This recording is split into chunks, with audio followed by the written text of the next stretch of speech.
Hello everyone, we continue with Chapter 2, Part 4 at Nijo Castle. Right, left, right, left. My footsteps echoed softly through the night. Oh, my legs are starting to cramp up. I decided it was best I take a short break and stop to look up at the castle. In the early days of the Tokugawa shogunate, Nijo Castle had been a place for the shogun to stay on his way to the capital. It had been a while since the shogun had actually stayed in it, though. We'd met the shogun on the road and begun our escort about 30 minutes earlier and had arrived at the castle relatively recently.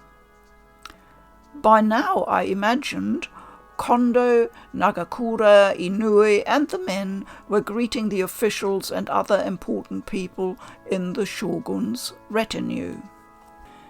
Well, I've got a job to do too. More specifically, it was my job to tell all the soldiers when to change shifts and generally carry messages back and forth. A glorified errand girl, in other words. This means I'm not totally useless, right? Time to get back to work then. Even a short walk around Nijo Castle was enough to see several blue jackets, all of them on guard, none of them nervous or anxious. Well, of course, after all, the castle's really well guarded. Only an idiot would try to... A sudden chill ran down the length of my spine. I froze. Ah! I knew the feeling. 2 feet of cold steel waiting to find their way into you. Eyes shining with a lust for blood and violence. I'd never hoped to find myself accustomed to such a horrible thing, but in the time since I'd begun living with the Shinsengumi, I had felt it more than once. I suppose they would have called what I felt radiating from the shadows bloodlust. My eyes were drawn up toward the roof, where no normal person would ever think to look. A large wall cast a shadow, shielding a section of the roof from the moonlight. There they stood.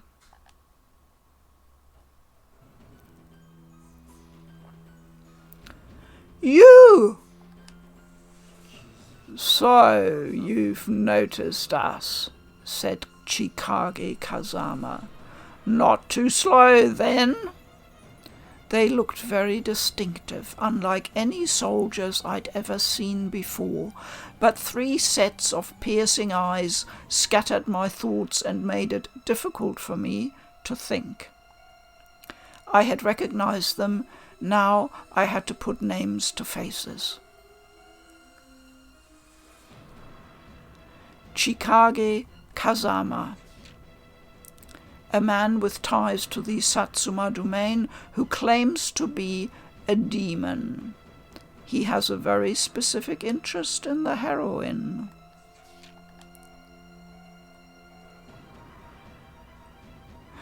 Kyuju Amagiri, a mysterious person involved with the Satsuma domain. He claims to be a demon. Kyo Shiranui, a person who associates himself with the Choshu domain. He claims to be a demon. They were connected somehow to both the Satsuma and the Choshu, and they'd made an effort to impede the Shinsengumi at Ikeda and again at Hamaguri. Whoever they were, they did not belong at the shogun's castle. Why are you here? Hey, little girl, you ought to be asking yourself how we got here, not why, said Shiranui. It was pretty easy, you know. A little human wall doesn't mean shit to a demon. We are here for a specific purpose, said Amagiri. That purpose is you, Chizuru Yukimura. We are here for you. I don't understand. A demon? What do you mean, and why are you here for? No, you must be joking. How can you ask what a demon is? Said Kazama. Perhaps you're the one joking here. After all, you are one just like us. He stepped forward, the shadows following him like a cloak. When Amagiri spoke, it was calm and peaceful, as if he were trying to reason with a frightened child. Do your injuries heal quickly? Too quickly, perhaps? What? Do you heal from injuries faster than any human could? Well, I couldn't bring myself to answer that, so I pursed my lips and remained silent instead. Shiranui's eyes narrowed. What the hell? Maybe it'll be quicker if we just give her a demonstration. Enough, Shiranui, said Kazama. I don't care if she admits it or not. We're here for a reason, and that hasn't changed. His eyes dropped to the kodachi at my waist. Her family name is a demon's, and she carries the demon of the East's kodachi. That is evidence enough, said Kazama. My family name? What was wrong with Yukimura? I didn't understand what he was saying, but that didn't stop the cold sweat that I could feel inching down my spine. It felt almost as though the darkness itself was coming for me. Then again, said Kazama, it isn't as though we need your permission to kidnap you. Female demons are rare. Now, come with me. His hand stretched out from the darkness, pale and grasping like the tentacle of some hideous subterranean monster. Then, out of nowhere, a blade flickered through the night. Whoa there, pal, said Harada. Trying to pick up chicks in a back alley? That's not creepy at all. You again, said Kazama. The culture and the nose of a dog, I see. One could say the same of you, said Saito. Sword and spear glinted in the moonlight, and Kazama stepped back, momentarily stymied. Harada! Saito! My legs felt suddenly weak, as if the now shattered tension had been the only thing keeping me standing. I teetered backwards, my balance momentarily lost. A strong, sinewy hand caught me and pulled me back, its grip hard as steel. Stay back, said Hijikata. Hijikata. One hand guided me around behind him, even as the other drew his sword. I figured you were here for the shogun's head, said Hijikata. What do you want from a kid? I've little interest in you or the shogun at the moment, said Kazama. The matter at hand concerns only we demons. Demons? Said Hijikata. His eyes narrowed.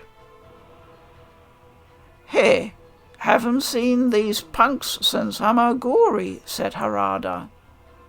As Harada drew his spear back to a ready position, I saw Shiranui's hand move toward the gun on his hip. True, said Saito, though I feel little at this reunion.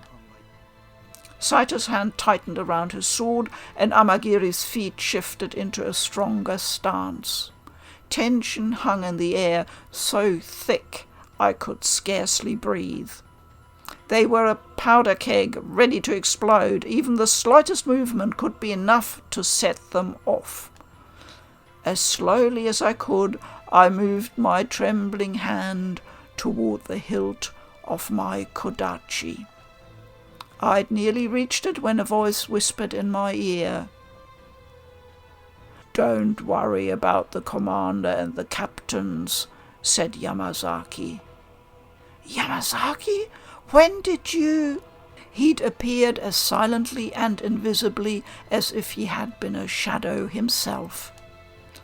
I've been ordered to return you to headquarters, said Yamazaki. Then you're telling me to run away? It was true that if I remained, it was unlikely I could actually be of help to anyone. And my choice is to either remain here or return to headquarters. Now, this is obviously far too exciting for me to return to headquarters. I choose to remain here. I'm going to stay here. Yamazaki's brow twitched momentarily in surprise.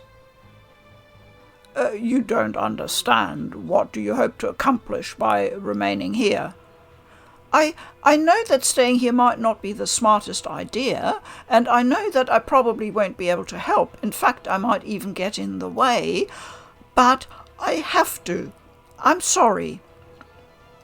They'd called me a demon and told me to come with them. I still didn't know what they'd meant by that. I needed to know the truth. You have a reason to stay then, and conviction, said Yamazaki. I can admire that.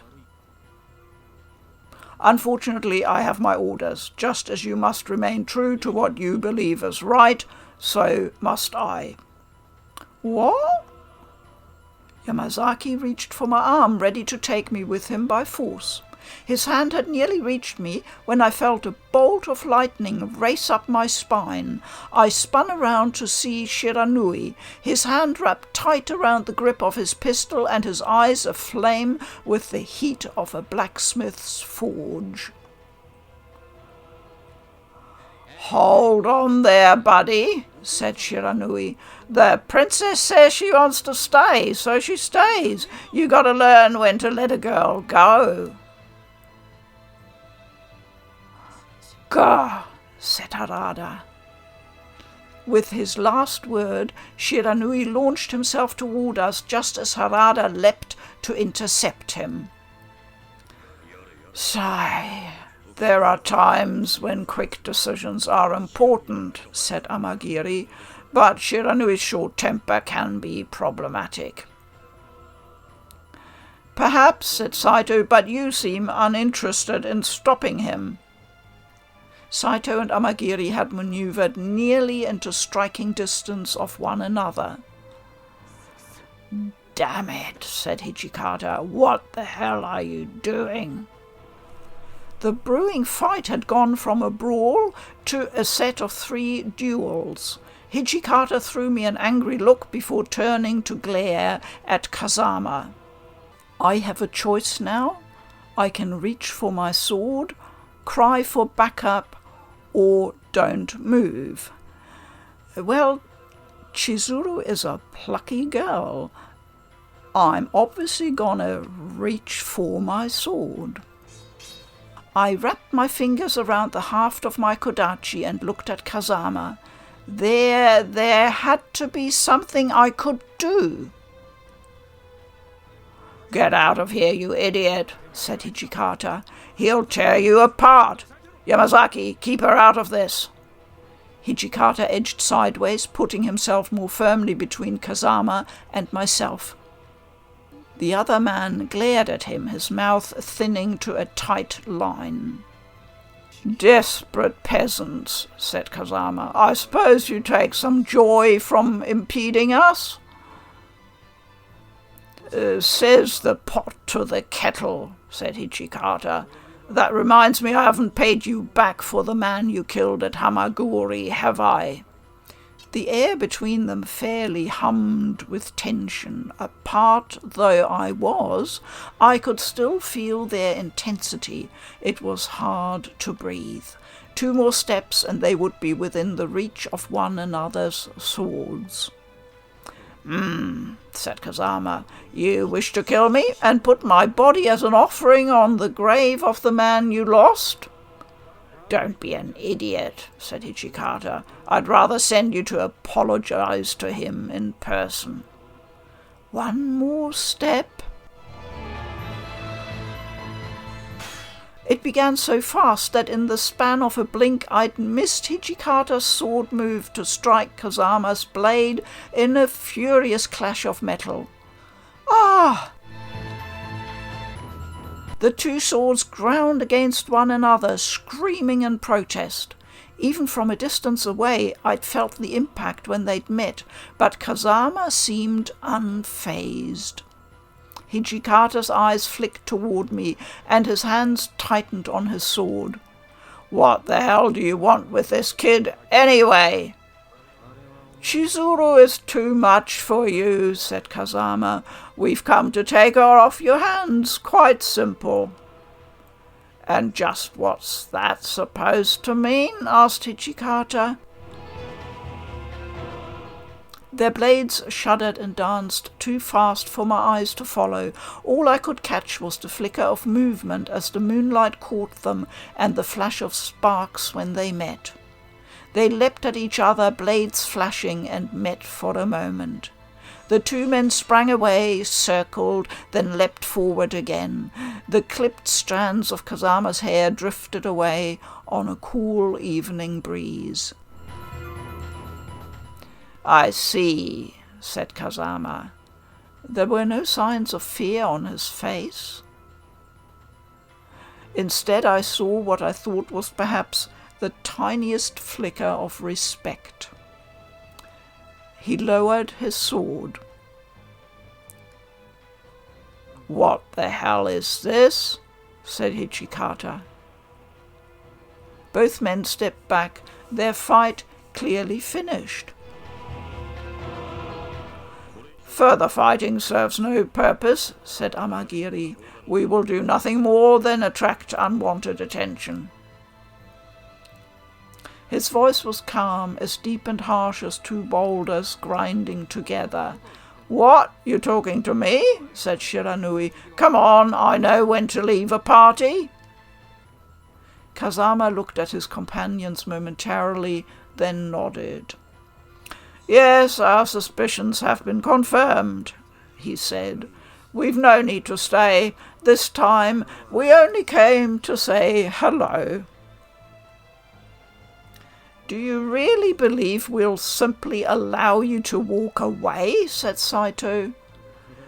Then call your men, said Kazama. You three may survive, but how many of your soldiers will be slaughtered before we escape? Would you spend their lives so easily? There was no doubt that Kazama and his companions were powerful. There was no edge of arrogance in his voice, only cold fact. They left silently, fading into the darkness, but as he did, Kazama spoke to me one last time. I will return for you soon. He was far out of arm's reach, but his words felt as if they brushed against my cheek, cold and threatening. A shiver ran up my spine. Are you all right, Chizuru? Asked Harada. I took the hand Harada offered and pulled myself to my feet. Hichikata was still staring intently out into the darkness, but when he spoke, it was to me. Kid, you got any idea why they were after you? I hesitated. They had said I was one of them. Kazama had invited me to go with him. Had he been telling the truth? I didn't know.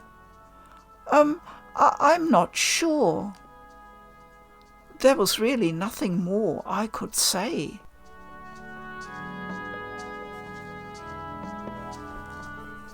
So much had happened. My mind spun, full to bursting. Once the rest of the men returned, there was a meeting among the captains. The subject of that meeting was the three men who'd appeared at Nijo Castle, Chikage Kazama, Kyuju Amagiri, and Kyo Shiranui. They had called themselves demons, and their previous encounters with the Shinsengumi suggested that they were involved somehow with the Satsuma and Choshu. Although it wasn't clear if the three men were members of any domain, the Satsuma and Choshu were the most vocal imperialist domains. What was clear was they, Kazama, Amagiri and Shiranui, were not to be taken lightly. There was another problem, however. Why had they come for me? Hijikata asked if I had any idea why they would have targeted me, but I was as desperate to know as he was. They'd called me one of them, and they'd known my last name. Kazama had pointed out my kodachi, although I didn't understand what he'd said. I couldn't bring myself to tell Hijikata and the captains. What if they didn't believe me? I didn't believe me. My name is Chizuru Yukimura. I am the daughter of my father and my mother. I am a normal girl, nothing out of the ordinary. My only memento of my mother, my kodachi, lay in my palm. I squeezed it tight. Who am I?